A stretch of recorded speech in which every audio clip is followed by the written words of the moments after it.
This is SoundNotion, the weekly podcast for new music and music news. I'm David McDonald. I'm Nate Blyton. And I'm Sam Merciers.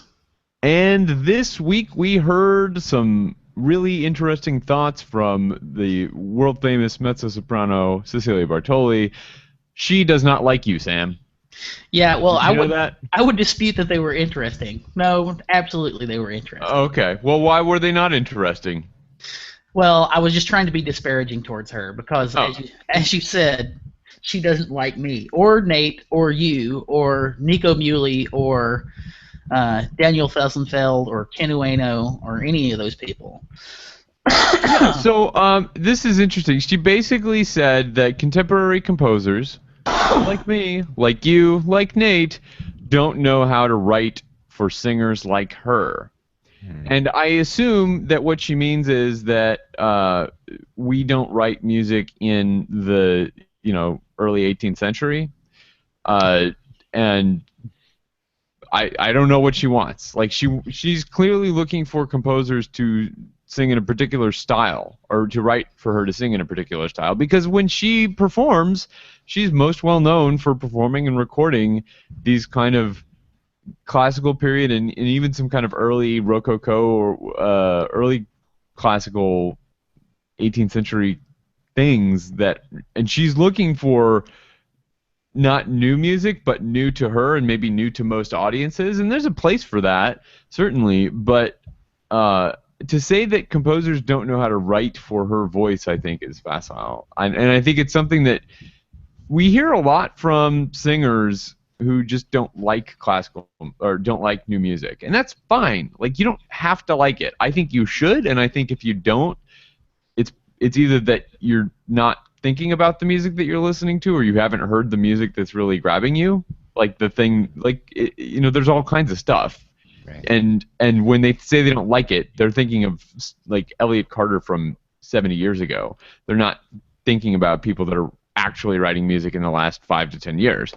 And what they mean is that they don't like the stuff that they've heard, and right. It's hard, and they don't want to think, right? They just want to sing the stuff that's easy.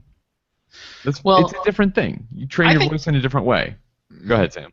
Well, I think there's different ways to take this. Like, on the one hand, you could say, well, it's all just about style and taste. And that's just the way she feels that she wants to sing this kind of stuff. But the other thing is, like, she's admitting that she's nothing but a museum. She's not capable of being anything besides a museum, would be, let's say, a less than gentle interpretation of what she's saying. Mm-hmm. And the sort of reasoning, now, we, of course, don't know every word she said about this topic, but in the thing cited... a pretty long quote from Musical America, and in the middle of it she says, "I've always enjoyed research, trying to find forgotten music to enlarge the repertoire, but being that contemporary composers can't seem to write for opera singers like me, it would be wonderful to work with a composer writing for just us. Mozart wrote his operas knowing the voices of the singers who would interpret the roles. Today it's no longer like that. Atonal music creates a barrier between composer and singer. That's the one I was going to do. In order to find new music that I sing, I have to search in the past." Yeah. And that's saying that all contemporary music is atonal, which is just ridiculous. Mm-hmm. And there's lots of very singable, beautiful atonal music. Exactly. Yeah. But even if you're going to say that's the deal breaker, well, especially in very recent years, there's plenty of music that may not be, a very dominant tonic kind of tonal experience, but is very tonal and has a tonal center and is very singable and is very beautiful. Mm-hmm. It's diatonic, at least. Diatonic, yes. I mean, I would like to believe that I have written some very beautiful and singable vocal music that is not in a key. Thank you very much, Cecilia Bartoli. Screw you. So Dave, clearly what you actually need then is just a time machine so that you can plant your music in the past that would obviously work and stuff, and then yeah, but there would be the butterfly effect, and who knows what would happen if that happened. If we did that, then maybe nobody would invent the microprocessor or something. Yeah, right, exactly. Right, and then there would be a paradox because I need the microprocessor for the time machine to exist. Big problems. Yeah. So I feel sort of two minds. Like I like the idea of some amateur musicology by a performer digging around in some archive, pulling up pieces by composers that Well, that's kind of dismissive to call her an amateur. Well, I'm saying amateur musicologist. I don't know if she's. I understand. But whatever. She may be a heavily trained musicologist as well. However, our canon is quite large, and like she talks about the benefit of adding new pieces to the repertoire. Well, there's another way you can do that, Right. You don't need to discover this old Salieri thing that nobody's performed in 150 years. Like, right. There's other ways to find new stuff to add to your repertoire.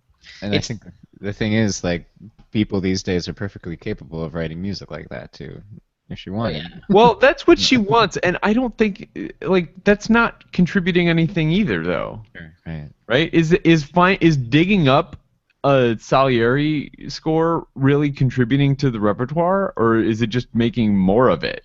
Like there's a difference between the quantity and the quality of she's making this repertoire argument, and she's creating this thing that is a mile wide and an inch deep, and I would much rather have the opposite of that, where there Absolutely. is depth and interest in the thing that you are adding. But from a practical standpoint, making an album because people that really like opera. Oh, sure, she'll toss that off in 10 minutes. An afternoon. I would argue that the majority of real opera lovers like opera in the way she's talking about. They like the very traditional, very melodic, all that stuff. So this is a way to sell them something new, but isn't really new. And it's not challenging for her to perform or record. It's not challenging for anybody that likes her to listen to. No, and so that's to them, they get to call it new, and they get to listen to her singing some more, and she gets to sell albums. So kudos to her in that sense. Right, and she's excellent at what she does. Yeah. She doesn't happen to do the thing that the rest of us want to listen to. Right. Cases. Each their own, I suppose. I suppose. So speaking of opera, we've been talking about Klinghoffer on and off over the last couple of months, and this week there is a new high-profile member of the anti-Klinghoffer gang. Sam, tell us about that. Well, former mayor of New York, Rudolph Giuliani. And former presidential candidate. Yes, and that's part of, of course we know that people are, there's certain stakeholders upset about the situation with the death of Klinghoffer, and the only reason why I brought this story up is because, as far as I know, this is the first entry of, like, a legitimate player in the, what do you call it? The manufactured outrage media machine. The first serious player in that arena has stepped up and said, "I'm going to be there protesting death of Klinghoffer." It's been on the Fox News stuff. It's been on Fox News websites. I don't know if it has come up on any of the TV shows. I'm sure if it has, somebody will send us a clip. And if you know of one, please do, because I would love to watch that clip. Right. Well, I want to hear Gretchen Carlson talking about the czars that are making us listen to this anti-Semitic music in the elitist halls of the Metropolitan Opera. Well, that's what I mean. Giuliani signing on makes it such that it will get talked about in sort of the normal media outlets, and not just like a story on the weekend with Steve Doocy, And I agree with Steve Doocy. Right. So, and the he is an opera lover by he actually as a student started been involved with that before. Started an opera club, and he also claims to have when he was a U.S. attorney in 1985, he claims to have been involved in investigating the Klinghoffer murder. However, an ex-Village Voice journalist and Giuliani antagonist disputes that claim. Wayne Barrett. Anyway, as the event draws closer and closer, the people who are ready to scream are stepping up to bat.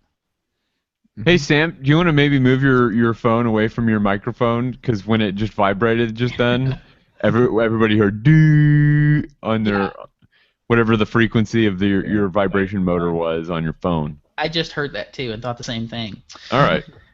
So on to other topics. So is there anything else we want to say about that? I think we've said everything we have to say. I have certainly had my Klinghoffer rant moment many times on the show before, so I'm spent. I am curious as to, there doesn't mention it in the story, and I actually did a little bit of looking around and couldn't find anything that said anything about whether or not Giuliani has stated he has or hasn't seen the opera. And so, as an opera lover, he might actually be familiar with the content of the opera. So I should hope so. I bet he's more familiar with the content of a Verdi opera, though. Yeah, very, very, very, very, very much so. Alex Ross, friend of the show, Alex Ross, had a piece in the New Yorker, came out this week, called "The Bad Influence." What is it called? Beethoven's Bad Influence.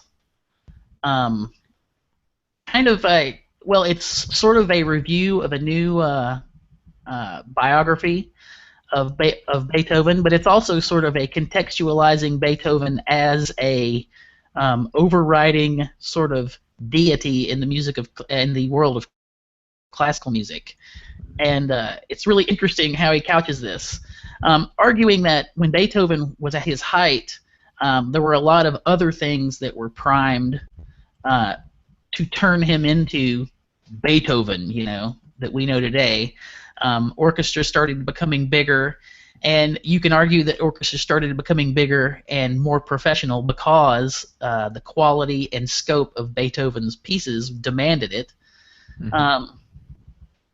But to me, it's a long piece, and it takes a lot of different points of view and provides a lot of historical context about stuff that was going on at different points in his life when he wrote different pieces and all that kind of stuff. To me, the very interesting aspect of the piece is how the contemporary composer finds himself up against the Beethoven legend. And that takes shape as, I need to write as good as Beethoven, and that's a difficult thing to unpack, especially for a contemporary composer.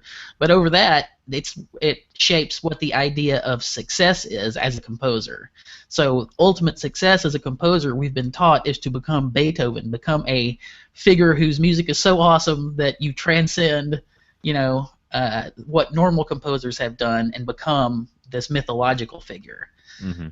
And that is, because of Beethoven, the definition of success, at least in the minds of lots of younger composers, I think. Sure. It's interesting because the conversation about the effect that Beethoven had on classical music has been going on since Beethoven was actually writing classical music. Right. And the kind of the implication is that he's changed it for the better. And, he started this explosion of romantic thinking among musicians and composers, and a lot of those things are still with us today. Kind of the extra musical ideas of what a composer is and does, I think, are some of those things as well. And we've talked about those on the show before, about the idea of the composer as this kind of godlike figure that is divinely inspired.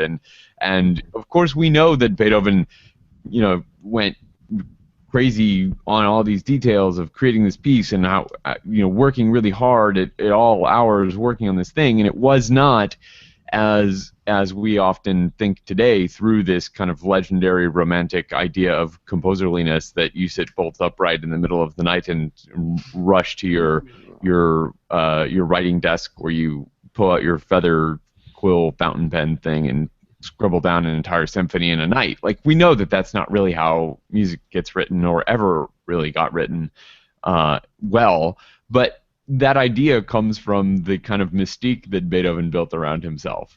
Mm-hmm. So it's interesting to think about all these profound effects that Beethoven had on the culture around classical music and the music itself, which is pretty interesting. Yeah. But think about them in maybe things could have been better if we'd gone another way. Is interesting. He points out that people, in the same way that we kind of evaluate classical music by this great man theory, it's sort of, you evaluate independent composers by the great masterpiece theory, right? But he points out and notes some pieces, and you should read the piece if you're interested, that he put out some not stinkers, but some also ran kind of. He had to do this thing, so he did it, and you never hear it performed because the piece is just you know. Yeah. And so Beethoven, the great capital B Beethoven, produced, also ran pieces. And even though we think of him as this singular powerhouse of an individual whose music is so transformative, when he was actually alive, it was a confusing mass of composers making all kinds of pieces of varying degrees of sophistication. And he said, and he makes the point, Alex Ross makes the point, that it's not so different than the way it is now. Right. Everybody's making all kinds of stuff because, as you know, Beethoven was a good self-promoter and had giant pieces, but he wasn't the Beethoven who was, Beethoven until after he was gone. So the actual existence he had in his musical life was, some successes and failures, and making pieces amidst a huge amount of noise of other composers doing the same. There's this big trend toward, or not toward, but there's kind of a trendy space in fiction, especially kind of like paperbacky fiction of alternative history. Yeah. I wonder if it would be possible to write a piece in the style of the 1880s if Beethoven didn't exist. Right? Like, what would the world have been like? And I don't know if you could do that because his influence spread so far so quickly. It would be because I think the way, if you track that progression as a way of figuring out sort of the tonal story to more and more nuanced degrees, I think that was going to keep happening. But it would have been the style and scope thing, it seems like would have been, if left up to somebody else, it could have been a lot of different things that besides what it turned out to be, Yeah. I'll have to think about that. Yeah, I'd like to see the alternative history fan fiction. The alternative music history.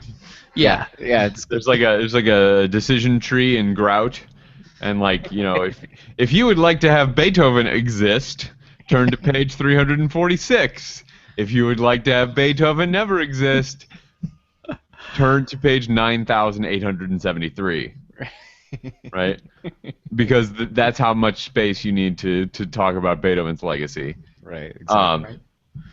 So anyway, interesting piece. You should check it out, and of course, it's Alex's usual excellent writing. So, a lot of these other stories, now that I'm looking at them, are very tech-centric stories. We like our technology. We like our things. And one thing that I've always been frustrated with, and I say always because that's just the expression that we use, but since I've been able to do things regularly on the internet, one regular frustration I have had is that I'm a BMI-affiliated composer. I have not been able to register new works with BMI online. First, I had to go online, print out a thing, and mail it in, which seemed weird even at the time. In the early 2000s, but I could understand there was something that. But even the last 4 or 5 years, they made a big deal. Like, hey, you can register works online now, but you can't really register works online because you have to download the PDF again and then just fill out the PDF and email it back, which seemed just bananas. Yeah. And that was the way things were for years, and nobody. And the super frustrating part about it was that if I were a BMI-affiliated pop songwriter, I would have been able to register my works online for a long time. Really? But, yeah. It's a completely different registration system, completely different catalog. It's just dumb in a lot of ways. I love you, BMI, but this was dumb.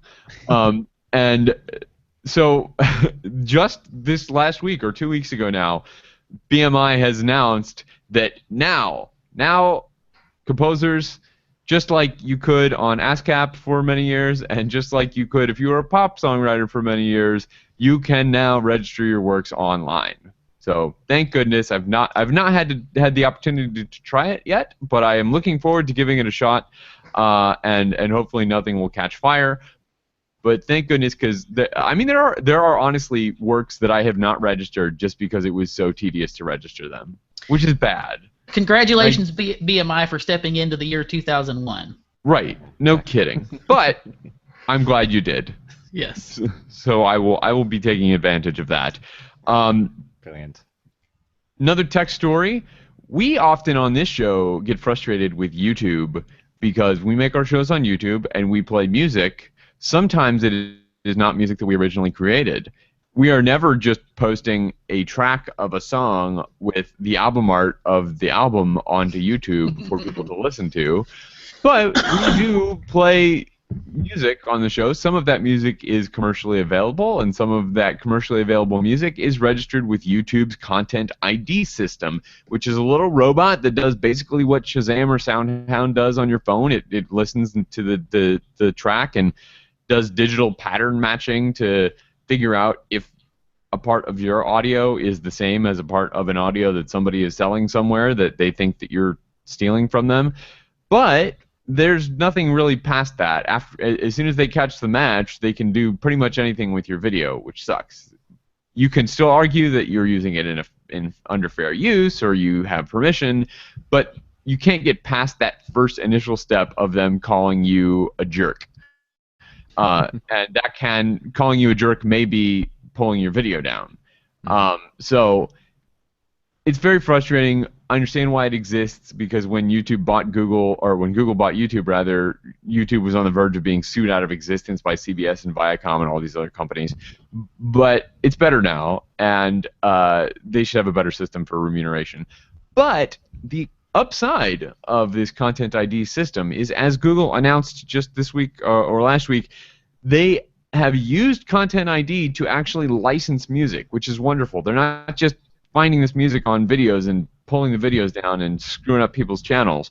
They are offering the people that own the masters and the publishing on these songs to actually license them and split the ad revenue with Google when you put ads on things. So if you're ever watching an episode of SoundNotion and you see an ad and you're like, why is there an ad on an episode of SoundNotion? We're not getting anything from that ad. It's because YouTube Content ID flagged that video, and they are splitting the ad revenue between Google and this company whose music we are using under fair use, and it's silly.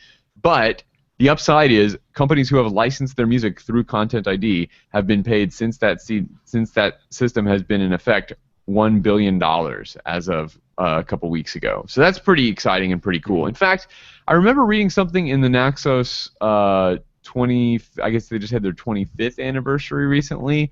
In the coverage around their 25th anniversary, that is one of, if not their biggest revenue stream right now, is licensing for YouTube videos through Content ID. Yeah. Because there's just so much classical music they've recorded, and it's so easy to find their recordings. And so many people want like innocuous strings in the background of the thing that they're doing that they find an Naxos recording and they get a ton of revenue from it, which is pretty darn cool, actually. Yeah, my favorite thing about this is that, so it's the people who are buying those ads on YouTube and paying for the ads are paying the companies who own the music for us to listen to it. Yeah, basically. I mean, that's my argument every time I send my students to a YouTube video to listen to a piece of music and somebody, I've been told, well, you should do that because they're pirating it. Well, you know, this is an indication here, and I'll point on the page where it says, hey, go here to buy it, and here's an ad, whatever, like that this music is licensed. Somebody is paying for it. Just because you're not paying for it doesn't mean nobody's paying for it. Even if you're paying for it with your attention, and then somebody else is paying dollars for your attention. So I think that's pretty cool. Actually, now that I explained it that way, one thing that I should point out is on this past week's episode of Streamers and Punches, which will be published soon, and you can watch on YouTube right now, is an interview with a composer named Kevin MacLeod. And Kevin MacLeod runs his own website called Incompetech, and he writes music at home, and he records it through digital synthesis and sample libraries and all kinds of stuff, and posts it on the web for free. It's under a Creative Commons attribution license. All you have to do is credit him in your video or your audio, and he's got over 1,000 IMDb credits, from people using his royalty-free music in their films and in their videos on YouTube or whatever. And he's been doing this for years and years, and he makes money doing it because people learn about his music through using the free music, and then on projects where they have a budget, they say, hey, this composer's music works well with the kind of stuff that I like to make. I should hire him to write some original music for this project that I'm working on. And so he earns a living, indirectly at least, through this royalty-free music. And there's a Kickstarter project right now to fund a documentary about him and his music. So we talked to the documentarian, and when I say we, I mean Kevin and Bill, hosts of Streamers and Punches, SoundNotion.tv/SAP. Talked to the filmmaker for this, Ryan Camarda, and Kevin MacLeod, the composer, as well, as their guests on Streamers and Punches this month. So you should check that out as well. Speaking of money and tech startups and streaming media, SoundCloud just released their annual report that says that in the 2013 fiscal year they lost $24 million, which is not great, on revenues of $14 million. So that they really are working hard to turn it around. There's a lot of uncertainty around their situation with DJs in particular remixing tracks from other musicians. And they've been in talks with the major record labels to find ways to license those. Those talks had included purportedly the major labels owning equity in SoundCloud, so they would have a stake in SoundCloud in addition to licensing their music. Maybe SoundCloud needs the money now, but we'll see where that's going. It would be really sad to lose that really valuable resource for not just us as composers, but all kinds of musicians and podcasters, by the way. Yeah. It's like the de facto embeddable, audio version of YouTube, I mean, it's that user-friendly, that shareable for an audio-only platform. And I'm sorry, I stepped all over the YouTube thing. I don't know, Sam, did you have any thoughts on the YouTube thing? No. I mean, Dave teaches music business, so once he gets on a roll on the music business stuff, it's best to just let him talk. Because that's how I feel about really any time that I'm talking. You should just really shut up and let me talk. So yeah, it's I'm curious. It's interesting that we were talking about this before the show. Certainly, I don't want SoundCloud to collapse or not make it. But I put forth the idea that if SoundCloud, folded up its tents and was out of business tomorrow, I personally feel certain that somebody would make a platform that's the same kind of thing, shareable, networkable, embeddable, audio-only platform, because there's just too much demand for it.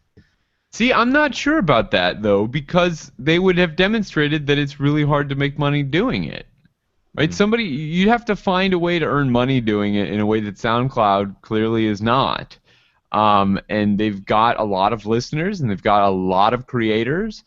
They've got a lot of users, and they have been iterating, right? They just launched this month a beautiful new web interface, and they're losing money on a lot of stuff, and they're getting lawsuits and threats of lawsuits. I am not convinced that somebody else would see that and say, that's a business I want to get into. It just seems like there's so much demand. Well, let me ask you this. Is there a version of YouTube is to Vimeo as SoundCloud is to... Is there something? Do you know Not that I know of. Because Vimeo, I guess. Yeah, well, I mean, something that's an audio-only platform that's a little more guarded about what you're able to put on there and says this has to be your content that you created, kind of a deal. SoundCloud does say that. Yeah, but they have I think Vimeo would an audio version of Vimeo wouldn't have DJ remixes of shows allowable, because I don't think that would cross their threshold for, your content. I think an EDM DJ would disagree with you. Well, I'm not saying that DJs wouldn't disagree. Right, but I'm saying that in the culture of video and the culture of music creation, I think that those are the same thing. Yeah. that Vimeo is SoundCloud already, Okay. Yeah.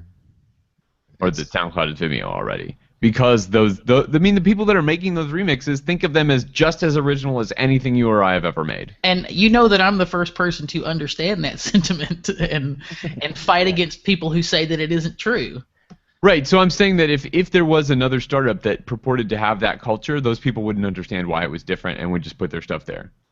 Sure. And yeah, I don't know if like SoundCloud is a good parallel to YouTube because I haven't run across as many like audio recordings of cats on SoundCloud. Yeah, no cute cats, Well, it's no because it nut doesn't have shots. that's one of the things that makes it so fundamentally different is there's not a video component, so it doesn't have that sort of passive entertainment value.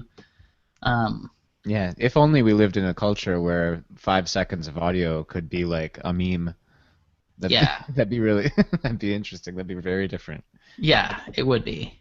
If you had a 5-second audio meme today, you would have to put it on YouTube. You would have to find some visual thing for it and put it on YouTube if you wanted it to be a meme, I think. Mhm. I mean, yeah, Jeff Goldblum's laugh wouldn't just by itself on SoundCloud might not have it going on quite as Yeah. much. Yeah. Exactly. So, Why Is there- Music has a new album. indeed, I was going to say, is it time for a deep cut? Tell us, Sam. Yes, Why Music, the hybrid indie rock / indie classical / alt classical / new music / whatever Music, right? Chamber. So many slashes. multi-purpose chamber platoon has a new album out called what was Balance it? problems. Balance Problems. Yes. And normally when we pick a deep cut to have on when we don't have a guest, we're delving back a little bit, but or at least I am a huge fan of Why Music. Their first album I listen to constantly while I'm working on saxophones, and which is interesting because it's a classical music sort of thing that still has that, I put it on for the same like hyped up I'm working hard musical experience that I would put like Kid A by Radiohead on for and turn it up super loud. So anyway, they have a new album out. This it came out. It might have just come out like the other day, but Yeah, it's out. September on their Bandcamp. Yeah, it's out very recently and has a lot of different pieces by composers. Our deep cut feature for today is the track by Nico Muley, which is the title track for the album.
So that was an excerpt from Balance Problems by Nico Muley. As Sam said, it's the title track on the new Why Music album.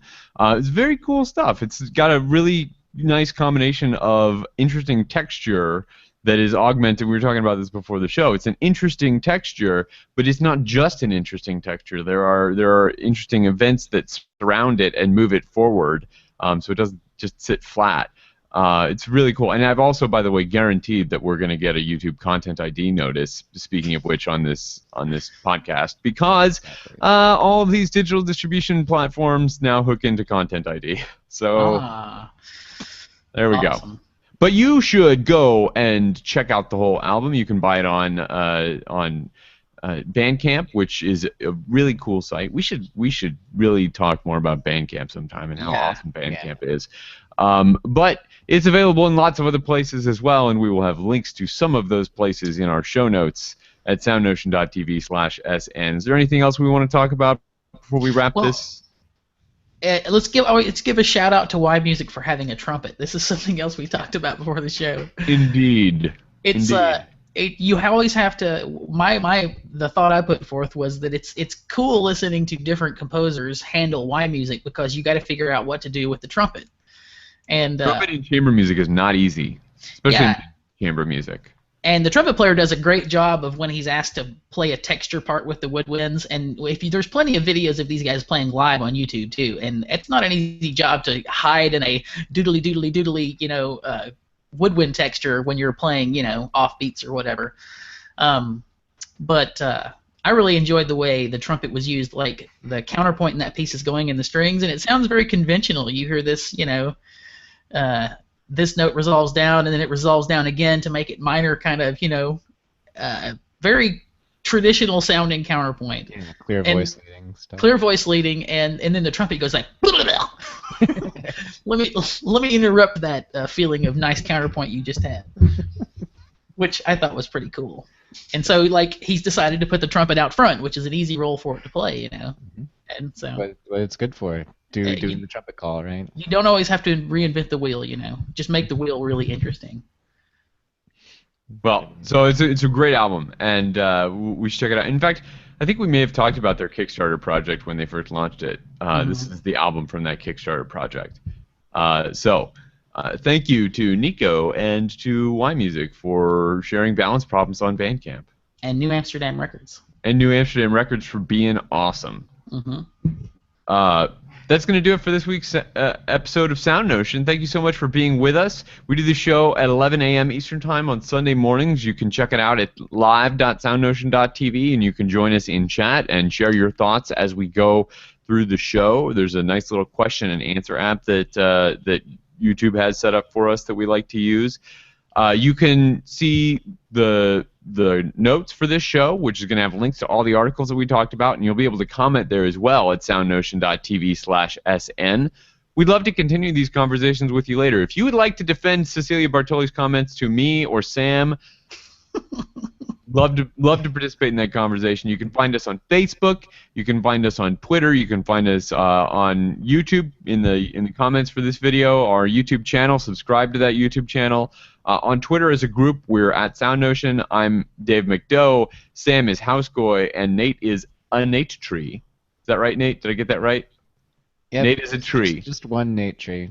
Not just any tree. It's a Nate tree. Right. Not an oak. It's not a specific one. Just one of the Nate trees. Right. It's a species. So you should find a Nate tree, or you can tweet us with hashtag SNWeekly, and we always check that out as we're putting the show together each week. If you'd like to support this show, you can leave us a review in the iTunes store or somewhere else where you enjoy getting your podcasts, and that helps boost our ability to be found by people who are looking for podcasts about contemporary concert music, because that's a thing, right? Right? So do that. Leave us a review and tell everybody how wonderful we are. If you'd like to support us by giving us some money, you can do that by shopping at Amazon. Yes, really, by shopping at Amazon. Use the little Amazon search affiliate box on the right side of our site, and it doesn't cost you anything more, but if you find the thing that you're buying through that search box, we get a little commission. Thank you to those of you who have done that. We really appreciate it. And if you're buying a new iMac with Retina display, maybe consider buying it through Amazon. I don't know if you can do that, actually. Maybe that's a bad idea. Bad example. Buy an iPad through Amazon, though. Get the really fancy one. You got to have the 128 gigs of storage. You got to have the ability to get on the cell networks. It's gonna really set you back, but you'll be glad that you did it, and we'll be glad that you bought it through our Amazon affiliate link at soundnotion.tv. You can also donate through our PayPal buttons there as well. SoundNotion's introduction includes music by Patrick Gullo.